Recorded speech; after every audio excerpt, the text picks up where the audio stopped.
né? Eu confesso que eu tinha feito um texto e que, a partir da fala do doutor Fernando, eu mudei. E eu não sei, talvez fique um pouco caótica a minha fala, né? Porque, primeiro, dizer que foi muito emocionante escutá-lo, né? E eu compartilho, porque assim, eu gosto muito dessa ideia da militância, né?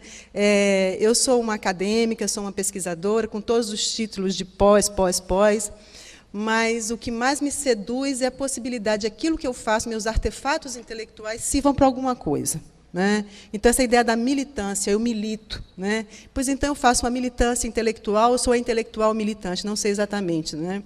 E nesses 20 anos que eu estou envolvida, discutindo com as questões de gênero, 22 anos, na verdade, e há 17 com temas vinculados às identidades trans, são raríssimas as vezes que a gente encontra, né? Porque isso é o que a gente quer, alguém que... Porque o poder da justiça, poder de vida e morte. Né? Quer dizer, você, de repente, entrar na justiça pedindo uma mudança de nome, uma mudança de sexo, e vir um parecer dizendo que não, que aquilo que você demanda não tem amparo legal, é a morte para o sujeito. Né? Então, esse poder de vida e morte que a justiça tem, e que nós nos deparamos com relatos da condenação à morte em vida das pessoas trans, e a gente escutar um parecer, não tenha dúvida, doutor Fernando, que, a partir desse momento, o senhor será muito requisitado nas atividades, para nos alentar com o seu parecer, com suas posições. Então, começo, então, agradecendo essa possibilidade, quer dizer, já ganhei essa viagem, só o fato de estar aqui com vocês e ter escutado, ter lhe conhecido, já, além da presença do meu amor, meu querido João Nery, né, João? Estar junto é sempre um grande prazer. Então, assim, só para dizer que talvez a minha fala não fique tão bonitinha, então fique um pouquinho caótica, porque tem questões que eu queria trabalhar um pouquinho a partir das provocações da fala do doutor Fernando. Né? Antes também de começar propriamente dita as minhas reflexões, gostaria de convidá-las e convidá-los a participar. Nós vamos fazer um grande seminário internacional no Rio Grande do Norte, em Natal. É o Seminário Internacional Desfazendo o Gênero. Subjetividade, cidadania e transfeminismo. A composição das mesas, os convidados, tem como eixo central o empoderamento das pessoas trans que hoje estão na universidade. Nós temos professores universitários, professoras, pesquisadores. Então, a ideia, a composição das mesas, tudo é em função das temáticas, muito em função das temáticas trans. Né? A conferência de abertura é Marie-Hélène Boursier, uma teórica queer francesa. Bom, está na página do Tiresias, vocês podem entrar. Núcleo Tiresias, e vocês vão ver a programação inteira. Será entre os dias 14 e 16 de agosto. Estão todos e todas convidados. Bem, eu tinha preparado um texto, na verdade, que é resultados parciais de uma pesquisa que eu tenho desenvolvido, em função, não sei se vocês têm observado, uma verdadeira explosão, uma coisa muito interessante que está acontecendo no Brasil nos últimos 8 anos, de nome social. A prefeitura aprovou nome social, a universidade aprova nome social. O que é o nome social, afinal de contas? O nome social, por um lado, revela que aquele lugar onde a pessoa trans vive reconhece o direito daquela pessoa a autodeterminar seu gênero, significa que, a partir daquele momento, a pessoa deverá ser chamada com o nome civil que ela se identifica. Né? Na minha universidade, por exemplo, tem nome social. Isso é interessante, mas, por outro lado, revela um drama, que é a inexistência de uma legislação, né, que dê amparo legal e que não fique dependendo da cabeça do juiz, é o pedido da pessoa trans de mudar nome e sexo nos documentos. Eu comecei a estudar essa temática, né, a mudança do nome social, e, de repente, eu me dei conta do seguinte: tem várias questões interessantes em torno da questão do nome social que dá para a gente pensar. Primeiro, que tem uma campanha pela despatologização das identidades trans. Né? O que significa isso? Significa que, atualmente, as experiências trans, seja ela travestilidades, transexualidades, tudo aquilo que foge do binarismo, né? Da biologia macho, fêmea, pênis, vagina, tudo aquilo que foge disso é considerado como anormal. Não é apenas anormal, é transtorno mental. Né? Isso está tipificado no DSM, Manual Diagnóstico e Estatístico de Transtornos Mentais, que é um documento da APA, Associação de Psiquiatria Norte-Americana, e no CID, Código Internacional de Doenças, que é o documento da OMS. Pois bem, Então, existe um movimento muito grande no mundo, no diálogo com esses comitês. O DSM já publicou, mudou de transtorno de identidade de gênero para disforia de gênero. Portanto, trocamos 6 por meia dúzia. Então, nós vamos continuar tendo o gênero normal e o gênero disfórico, né? Então, essa batalha está relativamente perdida, embora o comitê que foi responsável por elaborar esse documento fale assim, não, a gente sabe que não é doença mental. Se sabe, por que continua no DSM? Reserva de mercado. Os psiquiatras não podem perder esse filão do mercado norte-americano. Então, esse é de um lado. Do outro lado, nós temos o CID, que vai publicar sua nova versão, a 11ª, e que aí nós podemos ver se realmente retiramos. Isso não é uma questão menor. Veja bem uma teia que vai amarrando. O juiz, quando vai dar um parecer, pede um laudo dos psiquiatras, dos psicólogos, dos endocrinologistas, dos psicólogos, para dar um parecer se aquela pessoa que demanda a mudança do nome e do documento e do sexo é transexual. O médico, o psiquiatra, para dar esse parecer, precisa se respaldar na nomeação nos códigos do CID e do DSM. Veja que é uma cadeia. Então, isso vai parar na justiça. A patologização não diz respeito exclusivamente ao âmbito da medicina. O judiciário patologiza as identidades também. E talvez seja um lugar mais duro de fazer o enfrentamento, porque é mais difuso, né? Então, veja, essa é a realidade no Brasil. Para você fazer uma cirurgia, você tem que submeter a todo um processo patologizante de que a pessoa trans é louca. Precisa, então, que alguém decida por ela se ela pode ou não mudar o seu corpo. A questão do nome social é absolutamente interessante, porque o nome social, o que acontece é a autodeterminação de gênero. A pessoa chega num guichê da pós-graduação, ou num guichê da graduação da minha universidade, e fala o seguinte, vou mudar meu nome. O funcionário fala assim, por quê? É porque eu não me identifico com o meu nome. E, imediatamente, em meia hora, em todos os documentos da universidade, desaparece Berenice e aparece Bernardo. E, a partir desse momento, toda a universidade tem que me passar a chamar de Bernardo, porque é a minha identidade de gênero. Então, por um lado, nós temos na esfera macro da justiça, do Estado brasileiro, uma visão patologizante, mas na microinteração, na vida onde a vida realmente acontece, na questão do nome social, uma visão absolutamente despatologizante. Esse é o Brasil. Aí, o que eu comecei a perceber? Bom, então, nós estamos diante do quê? Uma cidadania a conta-gota. Né? Uma gambiarra de cidadania, ou, como eu prefiro chamar, uma cidadania precária. Você dá um pouquinho aqui, mas lá não. É que nem algumas sentenças de juiz que são lindas. É o seguinte, eles fazem, tudo bem, eu vou mudar o seu nome, mas o seu sexo vai permanecer nos documentos. Então, te dou um pouquinho daqui, te tiro dali. Ora, quem que é esse povo? Né? Esse povo da margem, os marginais, que querem tudo de uma vez. A questão da transexualidade, isso acontece com a questão trans. Mas eu comecei a perceber que essa visão de produzir cidadania a conta-gotas, de precarizar a noção de cidadania, não se refere exclusivamente à questão da transexualidade, embora, na última parte da minha fala, eu gostaria de dizer que, na questão das experiências trans, tem algo específico, porque nessa vivência, nessas experiências, há uma discussão e uma profunda problematização, isso que mais me interessa de perto, né, pensar o que é gênero. Porque é isso que a questão da transexualidade põe na cena. O que é homem de verdade? O que é mulher de verdade? Vocês estão olhando para mim, mas vocês não estão vendo dentro de mim. Vocês não sabem se eu tenho pênis entre as minhas pernas. Vocês não sabem se isso aqui é um enxerto, se isso aqui é algodão. E, no entanto, vocês estão me reconhecendo como mulher. E eu estou me apresentando ao mundo como uma mulher. Logo, eu sou uma mulher. Né? Então, essa questão, as vivências trans colocam questões para o mundo, para pensar o que é masculino e feminino, que são muito interessantes. Né? Mas, então, voltando à ideia, e que eu vou tentar discutir na última parte da minha fala, voltando à ideia de uma cidadania precária.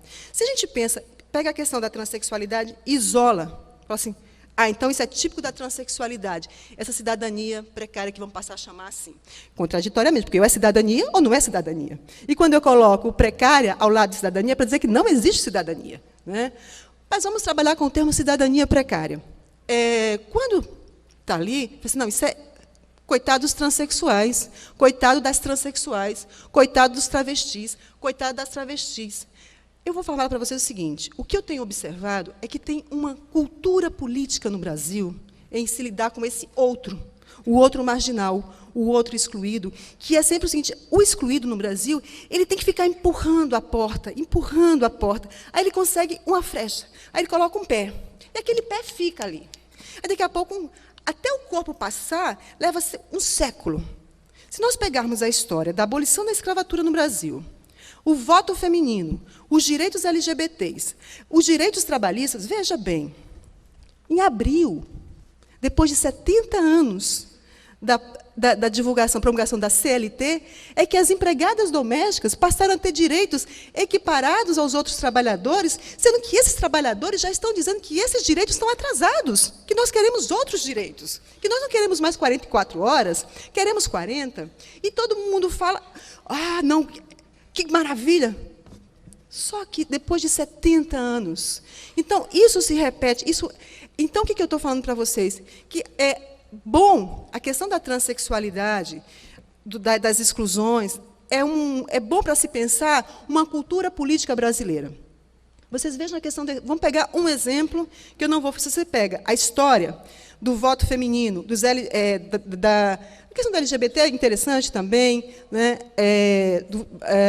da legislação trabalhista, todas elas é uma estrutura que se repete. Se organiza uma identidade coletiva, se demanda direito, e, a partir dessa demanda, se começa a negociar. E é interessante ver como aí vai para o campo do judiciário, aliás, do legislativo. Essa coisa de dizer que o legislativo, né, está atrasado, que não dá nenhum direito, não é nenhuma novidade. Os debates no século XIX sobre a abolição da escravatura no Brasil era o lugar mais atrasado que tinha. Hoje, infelizmente, nós temos um judiciário que nos dá um pouco de esperança, que a gente entra com o processo, mas o judiciário, à exceção da Constituição, da Assembleia Nacional Constituinte, que promulgou a atual Constituição, porque era uma conjuntura política nacional específica. Mas, mesmo essa Constituição, ela foi aprovada, e, no mundo da vida, ela não é implementada. Então, isso me parece eu estou falando, então, aqui o seguinte, para a gente entender as dificuldades que as pessoas trans têm de se inserir na categoria cidadania, nós temos que entender esse contexto maior que nos cerca, que é essa cultura política brasileira. A questão da abolição, para mim, é muito emblemática, paradigmática. Vocês têm uma ideia. Em 1850, você tem o fim do tráfico. Ora, você tem um fim do tráfico, já tinha um acúmulo de discussão nesse país de que a escravidão não era uma coisa muito boa. Mas foram quase 50 anos para que a abolição fosse efetivada, em 13 de maio de 1888. Depois do fim do tráfico, que é a chamada Lei Eusébio de Queiroz, 21 anos depois, 1871, você tem a Lei do Ventre Livre, que é uma hipocrisia, porque você tem o seguinte, filhos nascidos de ventre escravo, livres serão. Como é possível que eu, que nasci de ventre da minha mãe escrava, eu vou ser livre? Eu vou ser escrava também. Eu vou estar fazendo parte de uma estrutura escravocrata. Portanto, e vou compor a contabilidade do senhor de engenho como mais uma peça. Para vocês verem como é que pensa a elite no Brasil na relação com esse outro marginal, o excluído. E aí tem uma lei linda, de 1885, a lei dos sexagenários. Homens e mulheres que completassem 60 anos ou mais estariam livres. Gente, escravos com 60 anos era a exceção. Até que... quantos anos? Isso foi em 85, 3 anos depois você tem a abolição. Então, a ideia de uma cidadania, gambiarra de cidadania, constitui a nossa história, estrutura a nossa relação do dominante e do dominado. Se nós pegarmos a questão dos LGBTs, é a mesma coisa.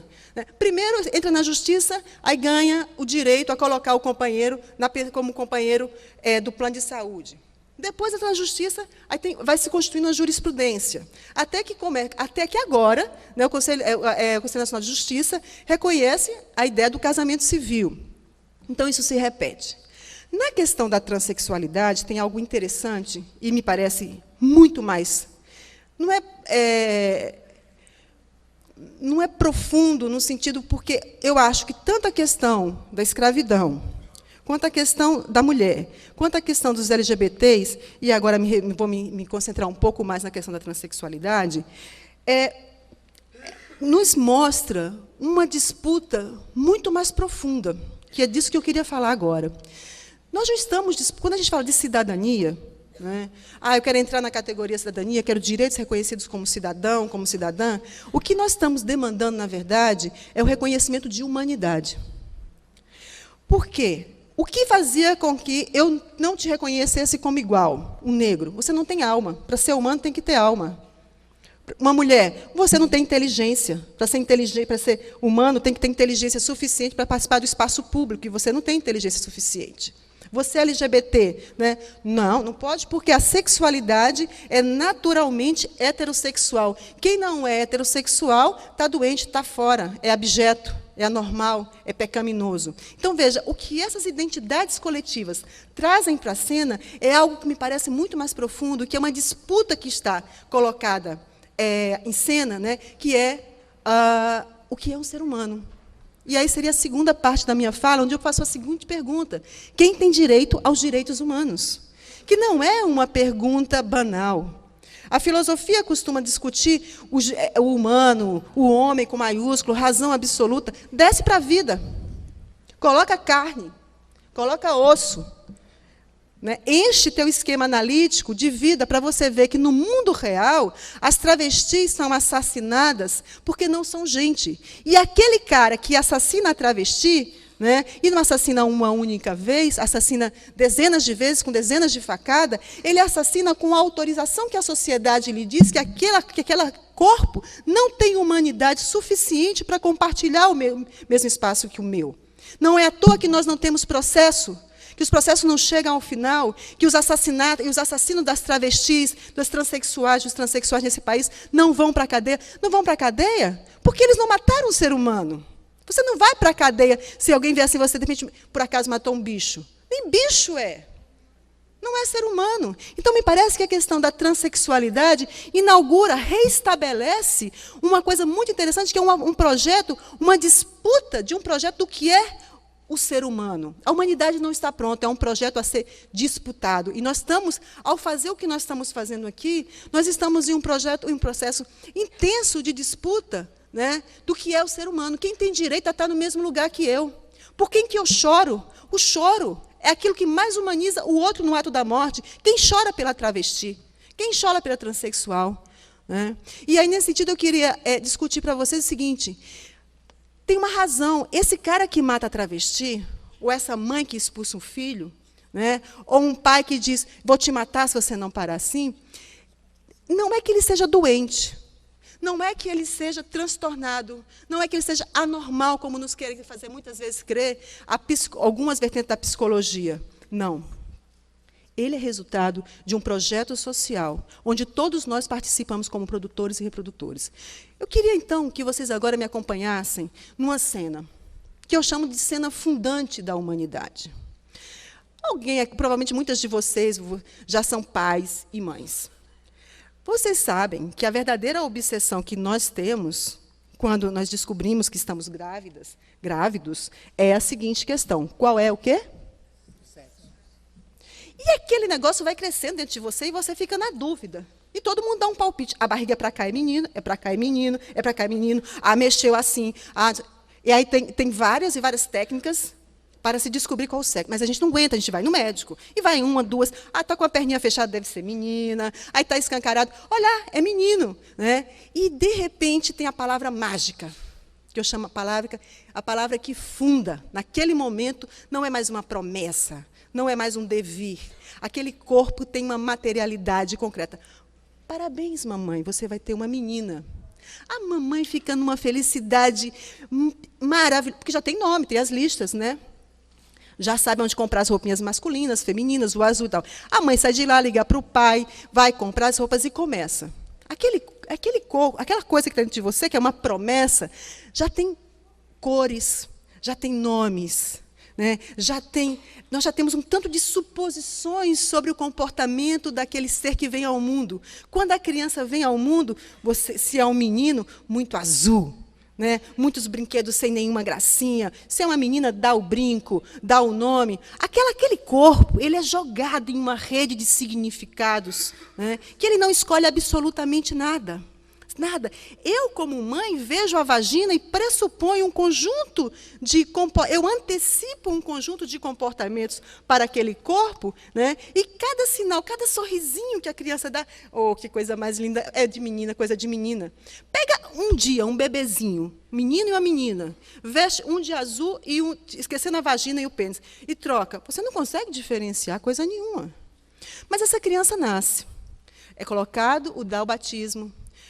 Aquele corpo agora já não é mais uma promessa, é um menino ou uma menina, tem um nome.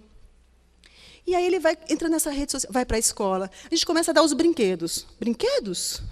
Os brinquedos não descrevem masculinidades. Os brinquedos não descrevem feminilidades. Os brinquedos produzem feminilidade. Os brinquedos produzem masculinidades. Nada é da natureza. Gênero não tem nada a ver com a natureza. Não tem uma única gota de biologia. É todo um projeto social, de nos fazermos mulheres passivas. Veja os nossos brinquedos, cozinhas completas, bonequinhas, né, treinando. Meninos, poxa, os meninos são muito mais interessantes, é óbvio. É brinquedo para competir, é futebol, é skate, é bola, é tudo para o mundo do público, é para ir para a rua. Né? A menina para o privado. O que esses brinquedos estão fazendo? São próteses identitárias. Estão construindo a nossa identidade, dizendo como eu devo me comportar, tendo como pressuposto que o fato de eu ter uma vagina, né, me predispõe a gostar daquele lixo, ou daquela maravilha, dependendo. Né? E aí, a criança está lá, de repente, fala assim, eu queria tanto brincar com aquela bola. Não, menina, não pode. E o menino, eu queria tanto brincar de boneca. Não pode. Isso é coisa de bicha. Né? O terror que fazem para a produção dos gêneros inteligíveis, de se tornar gente. Né? Menina é menino, menina é menina. Eu chamo isso de heteroterrorismo. O processo de produção da heterossexualidade natural do corpo é um processo de terrorismo constante. A criança não sabe o que é bicha. Mas ela sabe que ser bicha é muito ruim. Ela sabe que aquilo desencadeia o ódio, a fúria do pai, do colega, da professora. Ela não quer ser bicha. Ela não quer ser sapatão. Né? Então, o processo de produção da subjetividade é um processo marcado pelo horror. Acontece que, como é um projeto social, tem falhas no projeto. Nem tudo é como o sistema queria. Nem todo mundo atua como os grandes sistemas desejariam. Os corpos escapam, como fala Judith Butler. Né? Nós escapamos. A ideia da mãe natural, a mãe natureza é uma mentira. Né? Do pai naturalmente agressivo, violento, é uma mentira. Dizer que nossos corpos são naturalmente heterossexuais é uma mentira. E aí me vem uma coisa chamada transexualidade.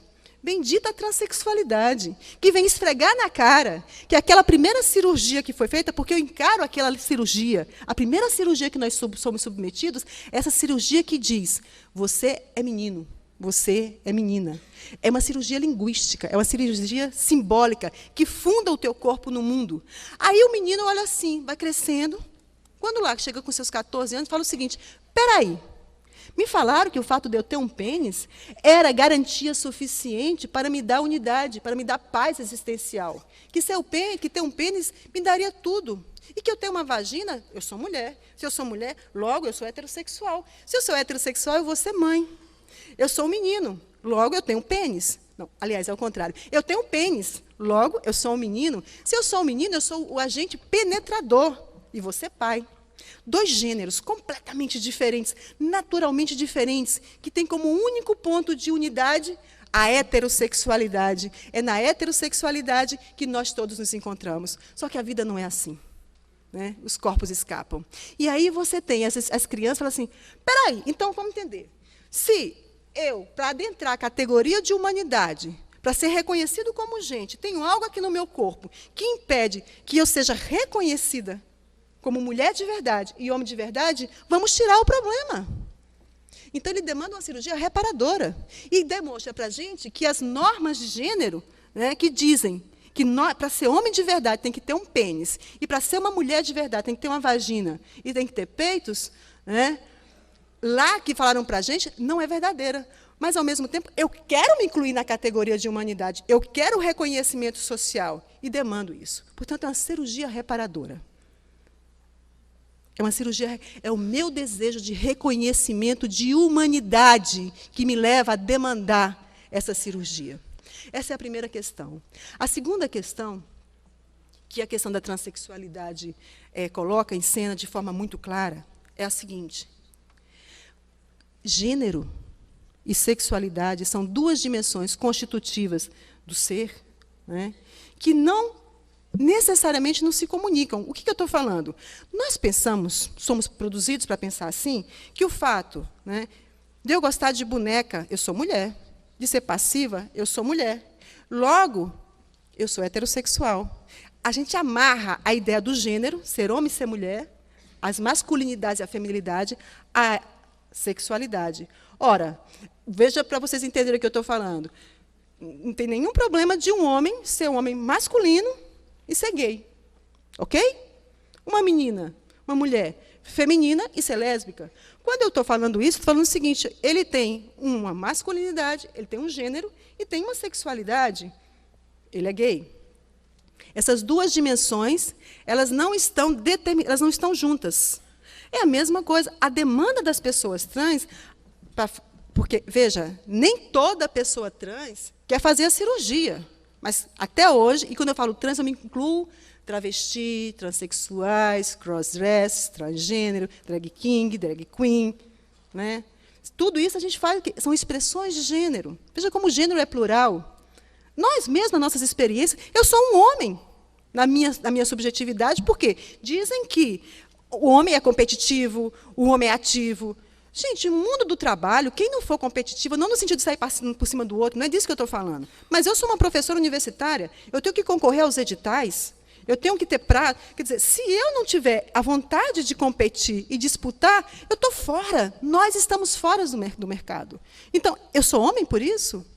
Né? Quer dizer, veja como as dimensões do masculino e do feminino nos constituem a todo. Que isso é masculino, isso é feminino, é uma ficção. Mas é uma ficção muito eficiente, porque produz a nossa subjetividade e produz sentimento de frustração. Uma mulher que não gosta de ser mãe, ou tem um filho porque não pode fazer o aborto, e mata a criança. Né? Isso é uma dor profunda.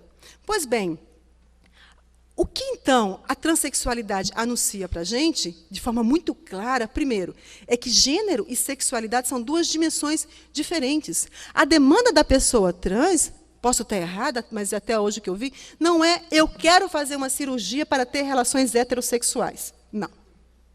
Eu quero a minha identidade de gênero para ser reconhecido como ser humano. Agora, um segundo momento, isso significa que a pessoa é gay, que a pessoa é hétero? Não. O campo do desejo é outro campo. Essa pessoa pode... Eu pedi para controlar meu tempo porque eu empolgo, então você... a pessoa fala assim, bom, eu vou fazer a minha cirurgia, ou não vou fazer a minha cirurgia. A questão fundamental que eu gostaria de que ficasse muito claro é que a demanda das pessoas que vivem o gênero fora daquele marco determinado pela biologia, né, e aí travesti, transexuais, as pessoas trans, é o reconhecimento social. Isso é muito importante, porque, veja bem, eu vou falar para vocês o seguinte, eu procuro meu advogado e falo, eu sou travesti, eu me identifico como travesti, e eu quero mudar o meu nome. Então, nós vamos fazer aqui um processo, Berenice, porque você vai ter que dizer que é transexual. Não, eu não sou transexual. A minha identidade de gênero, gosto de me identificar como travesti. Não pode, porque a justiça... Então, veja, é importante dizer isso aqui para vocês, o seguinte, que a demanda das pessoas trans, seja travesti, transexual, é pelo reconhecimento social. Então, nesse sentido, elas estão todas iguais. Eles estão todos iguais, não tem diferença. Perfeito. Feito essa ressalva, eu vou dizer o seguinte, olha... Mas, ao afirmar isso, eu não estou derivando de forma retilínea, de forma transparente, que a pessoa trans que faz a cirurgia heterossexual. Eu posso fazer a cirurgia, eu posso mudar meu pênis numa vagina, fazer uma cirurgia de transgenitalização, e daí ter uma vagina. Isso é lésbica. Qual o problema? Isso é bissexual, isso é heterossexual, porque o campo do desejo, o campo das práticas sexuais, não é essa coisa arrumadinha, bonitinha. O campo do desejo é... Por que todo mundo fica assim, ai, como é que pode? Isso é um absurdo. As travestis que trabalham na pista, né, falam o seguinte, a maioria dos clientes que me procuram são homens e pedem para serem penetrados. Eu falo, que horror. É isso, gente, é o desejo, as fantasias. Mas aquela pessoa que fez cirurgia, que transformou o pênis em uma vagina, ou que não, porque acha que é parte do corpo dela, tem a vagina, tem o pênis, e fala, bom, faz parte do meu corpo, ainda consigo algum prazer, inclusive. Essa pessoa se define como uma mulher transexual lésbica. Nenhum problema. Isso é importante porque é um processo de desnaturalização radical. A gente só... Essa que é a riqueza das experiências trans. É isso que as experiências trans, para além da experiência do João Nery, para além da experiência da fulana, da ciclana, nos ajuda a pensar a humanidade de uma forma muito mais plural e rica. E não é só pensar a transexualidade, é pensar o humano, pensar que a possibilidade do humano é muito diverso. Isso tudo vai aparecer na justiça. Porque, de repente, eles falam assim, como assim? Você não fez a cirurgia? Não. Você não vai fazer a cirurgia? Não, não quero. Eu quero. É um direito. O meu corpo, eu decido o que eu faço, em que momento eu faço. Né? Agora, eu não posso passar todos os dias da minha vida o vexame de ser chamada de aberração da natureza, de coisa esquisita, de ser condenada à vida, à morte. Então, é isso que eu queria trazer para vocês, né, no dia de hoje, agradecer imensamente essa possibilidade dessa escuta. Né? Eu sei que as questões que são pautadas aqui têm um nível de complexidade, mas, ao mesmo tempo, se a gente abre o ouvido e abre a sensibilidade para pensar, né, esse humano, que é um humano diverso, plural, e que merece a existência, né? Merece não, é um dever, o merece é pouco. O merece é muito pouco para o que está sendo anunciado. Né? E eu acho que a grande questão, concluo então falando que, para mim, o que tem de mais, e vou usar uma palavra forte, mas para mim é isso, o que tem de mais revolucionário, né? Repito, o que tem de mais revolucionário na experiência trans, né? Nas experiências trans, é dizer que nós não somos prisioneiros dos nossos hormônios, né? Que os nossos desejos não estão no XX, no XY, né? Que nós podemos viver o gênero de forma plural, que gênero, feminilidade e masculinidade brinquem de gênero. Nós brincamos muitas vezes, né? Quando performatizamos masculinidade, feminilidade, só que tem pessoas que, mais do que brincar, querem o reconhecimento social por isso. Então, o que eu acho que as experiências trans, de uma forma mais ampla, põem em cena é uma disputa de um novo projeto de humanidade. Né? Muito obrigada.